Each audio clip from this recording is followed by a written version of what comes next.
নিজ চোখে এভারেস্ট সিংহের রূপ কে না দেখতে চায়, কিন্তু সবাই কি তা দেখতে পারে?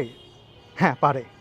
যদি অদম্য ইচ্ছা থাকে আর যদি সামর্থ্য থাকে আর্থিক, তাহলে কিন্তু সম্ভব। বেঙ্গল ভিস্তা প্রতি মাসেই বাংলাদেশ থেকে পর্যটক নিয়ে যাচ্ছে তিব্বত থেকে, তিব্বতের এভারেস্ট বেস ক্যাম্প থেকে এভারেস্ট সিংহের মনোমুগ্ধকর দৃশ্য দেখাতে। আমাদের বেঙ্গল ভিস্তার সাথে যারাই যাচ্ছেন তিব্বতে, এভারেস্ট শৃঙ্গ দেখে তারাই অভিভূত হচ্ছেন। আর হবেনই না বা কেন?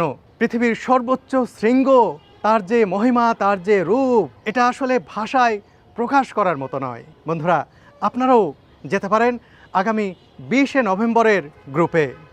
বেঙ্গল ভিস্তা 20শে নভেম্বরে আরও একটি গ্রুপ নিয়ে যাচ্ছে তিব্বতে।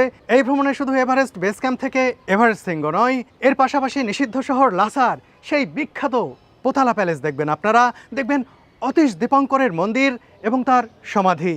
এছাড়া লাসা শহরের আরও অনেক নিদর্শন আপনারা দেখবেন জোখাং টেম্পল। এই গ্রুপের সাথে আপনারা যখন লাসা থেকে এভারেস্ট বেস ক্যাম্পের দিকে রওনা দেবেন, এই পথে আপনারা দেখতে পাবেন কাম্বালা পাস।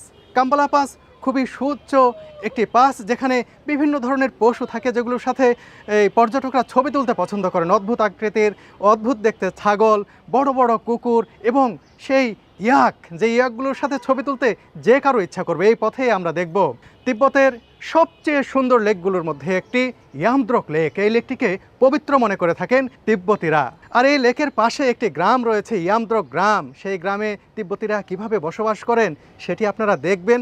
এর পাশাপাশি শুধু দেখাই নয়, আপনারা তিব্বতী একটি পরিবারের সাথে মধ্যাহ্নভোজ করার সুযোগ পাবেন।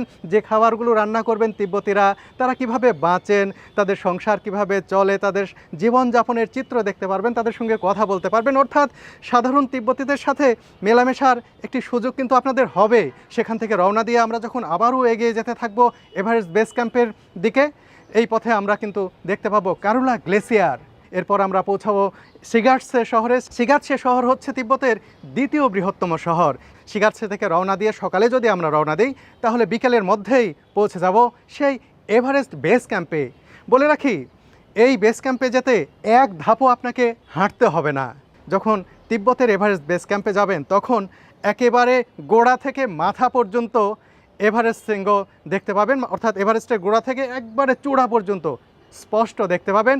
এই সুযোগ যদি হারাতে না চান, নভেম্বরের 20 তারিখে বেঙ্গল ভিস্তার উদ্যোগে যে গ্রুপটি যাচ্ছে তিব্বতের এভারেস্ট শৃঙ্গ দেখার জন্য এভারেস্ট বেস ক্যাম্প থেকে, আপনারাও সেই গ্রুপে কিন্তু যোগ দিতে পারেন।